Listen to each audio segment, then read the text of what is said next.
Doubt ये है कि होमवर्क मैनेजमेंट अच्छे से नहीं होता। आई मीन डाउट्स जब ऐसे टाइम पे क्लियर करने चाहिए तब मैं उसको आगे ढकेल देती हूँ कि हाँ आगे हो जाएगा करके। ओके, मतलब इसको हम प्रोक्रेस्टिनेशन भी बोल सकते हैं।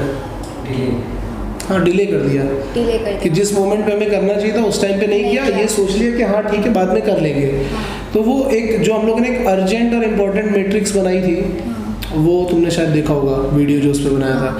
तो उसमें जो जैसे देखो एक होता है क्वाड्रेंट 1 जो अर्जेंट भी है और इम्पोर्टेंट भी है, वो उस मोमेंट पे होना ज़रूरी है, ठीक है। दूसरा होता है जो अर्जेंट तो नहीं है लेकिन इंपॉर्टेंट है, उसमें बाद में वर्कआउट करेंगे। वो कई सारी चीज़ें जैसे मेडिटेशन है, रिवीजन है, ये सारी चीज़ें हैं। लेकिन अभी जो तुम्हारे साथ डिस्कशन कर रहे हैं वो क्या कर रहे हैं, जो अर्जेंट है और जो इंपॉर्टेंट है।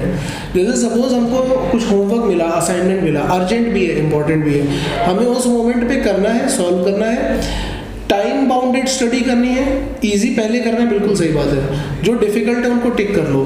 अब उनको या तो ग्रुप पे डिस्कस करो, प्रोक्रेस्टिनेट मत करो, उनको या तो ग्रुप पे डिस्कस कर लो या टीचर के साथ डिस्कस कर लो। या बेस्ट मेथड पता है क्या, जैसे क्लास खत्म हुई, अपनी बुक निकाली, वही के वही डिस्कस। लेकिन उस टाइम पे हम लोग क्या कर रहे होते हैं, हम ही अपने बोल रहे थे फ्रेंड्स के साथ भी रुकना अभी आ रहे हैं, उनको जाने दो उस मोमेंट पे, क्योंकि ये अर्जेंट भी है और इम्पोर्टेंट भी है। अगर ये पाइलअप हो गया तो ये बैकलॉग में कन्वर्ट हो जाएगा और वो बैकलॉग तुम्हें बाद में बहुत प्रॉब्लम देने वाली है।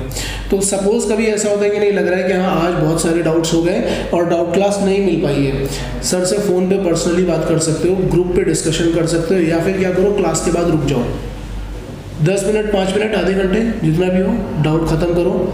नहीं तो डाउट क्लास अरेंज करा लो, तो डाउट क्लास अरेंज करा लोगे तो उसमें भी डाउट्स हो जाएंगे।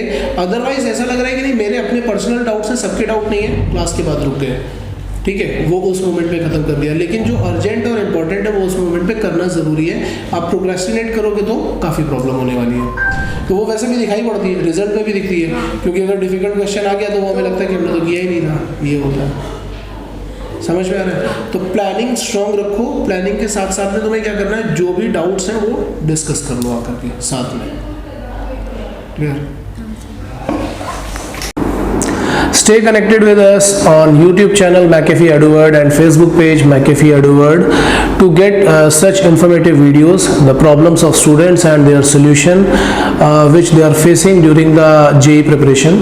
और अगर आप लोगों को लगता है कि ये इन्फॉर्मेशन किसी भी एक स्टूडेंट का थोड़ा सा भी फायदा कर सकती है तो मेरी आपसे रिक्वेस्ट है कि इस वीडियो को ज़्यादा से ज़्यादा शेयर कीजिए। हो सकता है आप फेसबुक पे शेयर कर सकते हो या व्हाट्सएप पे शेयर कर सकते हो, किसी ग्रुप में शेयर कर सकते हो, सोसाइटी ग्रुप में, या अपने फैमिली मेंबर्स को, फ्रेंड्स को, किसी को भी शेयर कर सकते हो। करो जिससे बच्चों को थोड़ी सी हेल्प मिले, उनको मोटिवेशन में थोड़ी हेल्प मिले, उनकी प्रॉब्लम के सॉल्यूशन उनको मिल सके।